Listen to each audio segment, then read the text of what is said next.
Joining me today on the Capital Show, Samer Sinijlawi. He is a prominent Palestinian politician. And Sami, how are you? You have very senior position. You hold very senior position in politics and international relations. We need to listen to your views, especially about the Gaza war now going on and the hostage deals or whatever. But first of all, let's go back in history with Fatah. I want to know about your history with the organization. What positions did you hold inside it, and how did these roles shape your political career?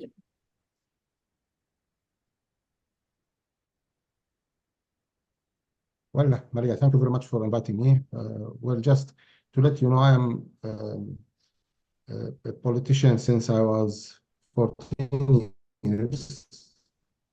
I started politics very early, and I was member of Fatah, which is the mainstream political party in Palestine. I am now part of the opposition inside Fatah. And so, as not to mislead anybody, usually the oppositions are the minority. But in our case, the opposition is the minority because 90% of the Palestinians are asking President Abbas to leave politics, to resign. They prefer better if he leaves the whole country. It's not an easy job to be active in politics in this corner of the world, especially if you are a Palestinian. There is a lot of challenges internally, and also there are national challenges. The Palestinian people is looking to achieve a lot of aspirations, and it has been always very tough to find a way to reach these aspirations. I think most of our problems comes from lack of leadership. We have only 3 people who have led the Palestinian people in the last 100 years. The most recent one is the current president, Mahmoud Abbas, who was elected in the year 2005 for a term of 4 years that should have ended in 2009, but he continued to self-employ himself. This is why, let me ask you, what is your relationship with President Abbas? How do you describe him? How has this relation influenced the life of Palestinians or the Palestinian cause? And who can succeed Mahmoud Abbas? What future is predicted for the Palestinian Authority in terms of leadership and policy direction? I wrote an op-ed in New York Times in the 21st or 22nd of December. It was on the first page, and it was under the title, Mahmoud Abbas must go. And I explained why he must go. This guy has done business with 6 different American presidents, 9 different Israeli prime ministers, and he failed with every single one of them to try to achieve something to the Palestinian people.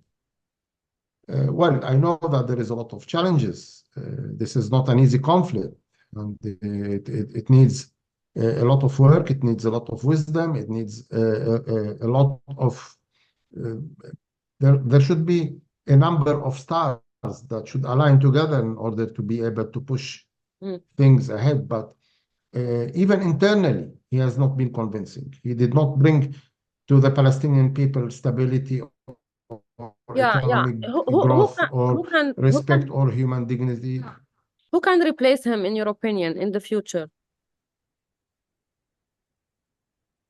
Well, the Palestinians now don't want really to have another father-like leader, exclusive leader like Arafat and Mahmoud Abbas.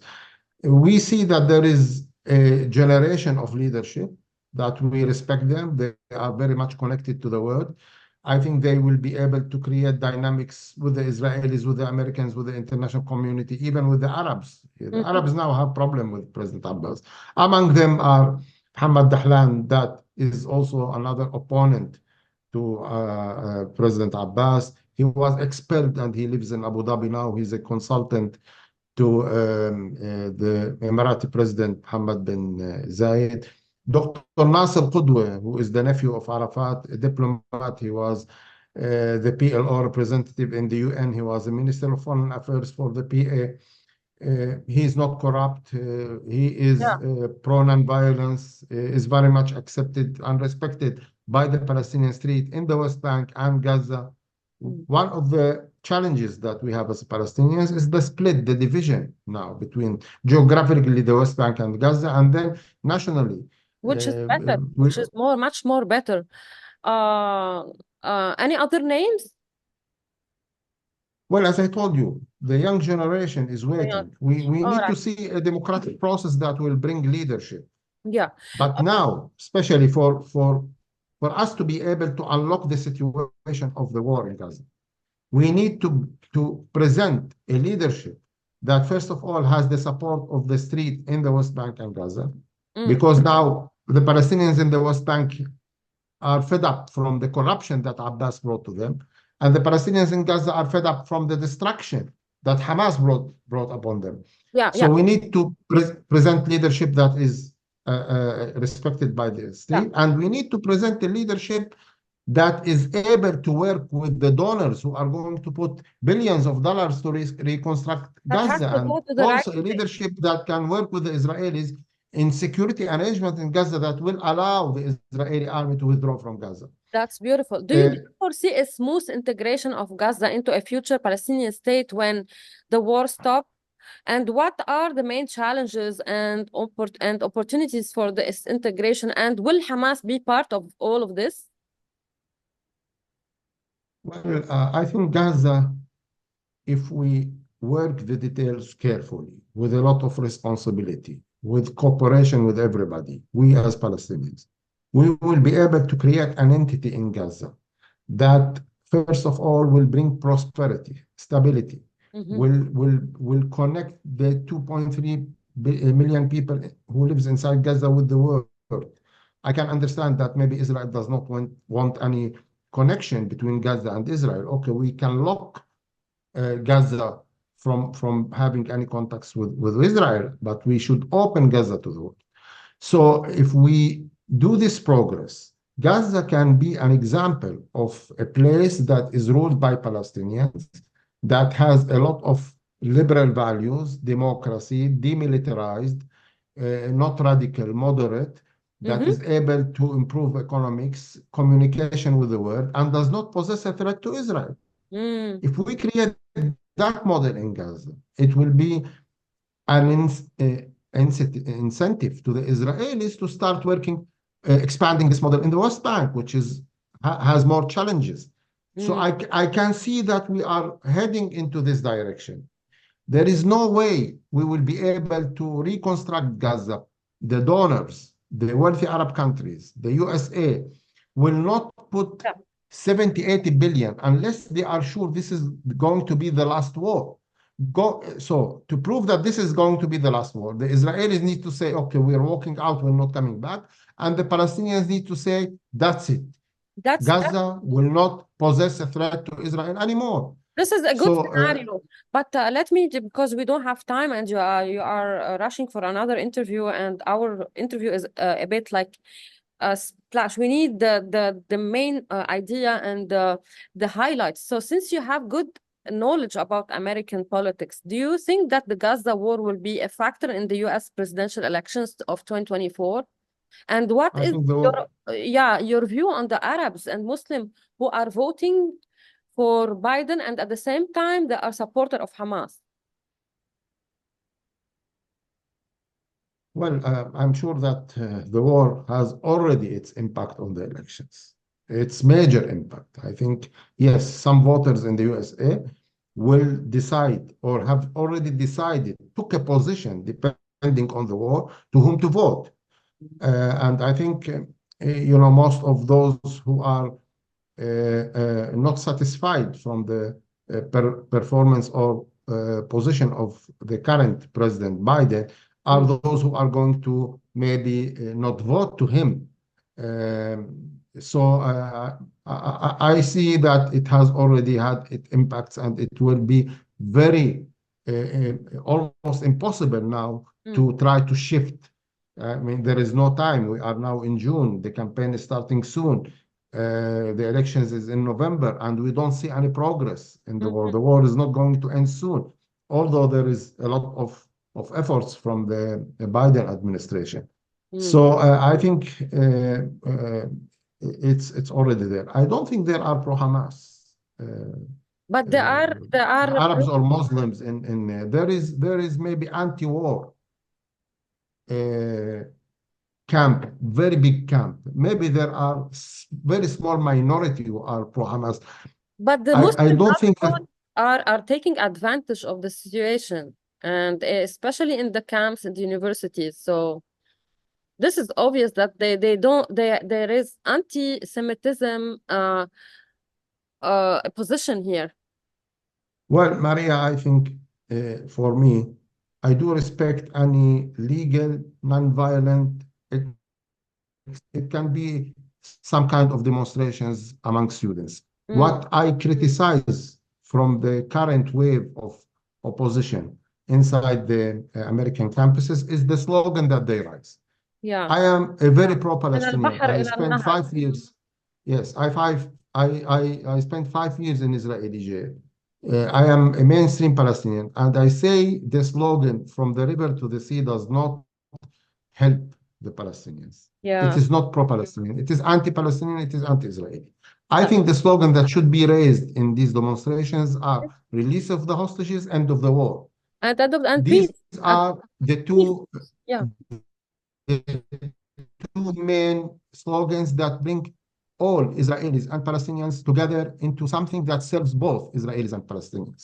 Absolutely. What are the immediate humanitarian needs in Gaza, and how can you describe the Arab communities like the Gulf countries, UAE, Saudi Arabia? How do you describe these communities being supporting these efforts?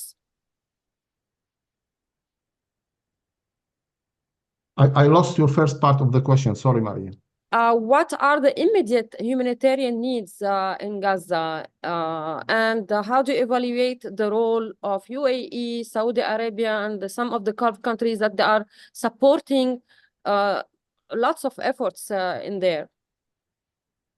Well, United Arab Emirates have been very special in the humanitarian aid in Gaza. I think they have invested around $650 million up till now in the 8 months of war. 50% of the drinkable water is supplied by desalination plants that was provided by the Emiratis. There are hospitals, field hospitals that are saving a lot of lives. The humanitarian aid, the food and the medical supplies, there is around, I think, for 45,000 tons of food that Emirates has supplied to Gaza. And the role of Emirates is amazing, is strong, is stable. They are trying to save lives, to support the civilians who are mainly paying the price of this war. I can still see a lot of more positive role for United Arab Emirates and Saudi when it comes to the possibility of having regional arrangements, security arrangements that will help the Israelis to withdraw and maybe will help Israel to be integrated more in the Middle East. If we bring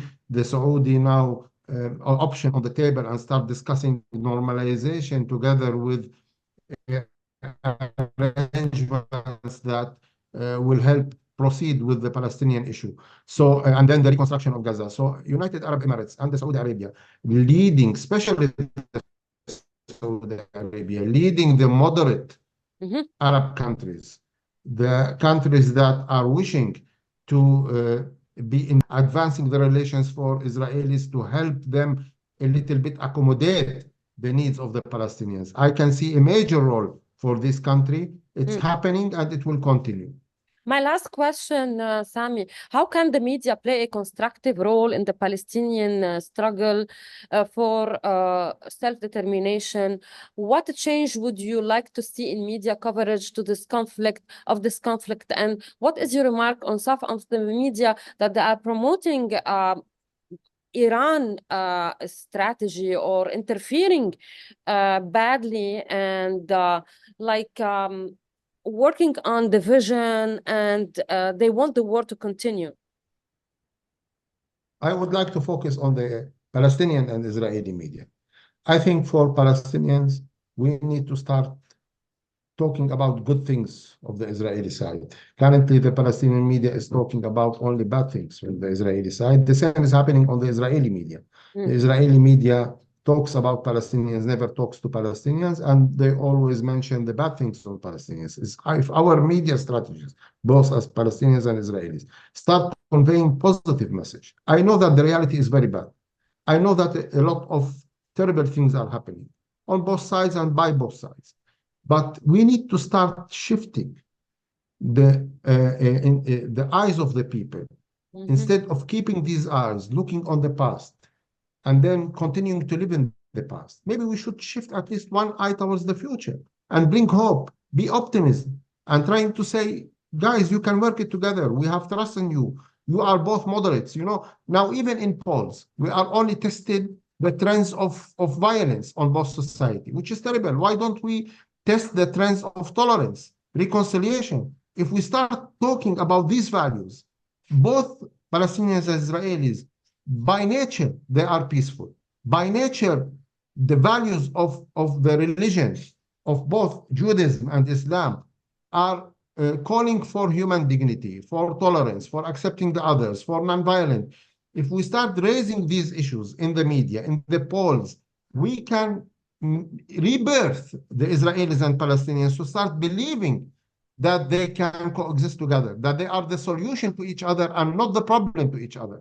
We hope that will happen one day. Thank you, Samer Sinijlawi, for your opinion, for your point of views. They are very important. I hope many people will listen to you, and we appreciate your thoughtful ideas. Thank you for showing on the Capital Show and being our guest. Thank you, Mariam.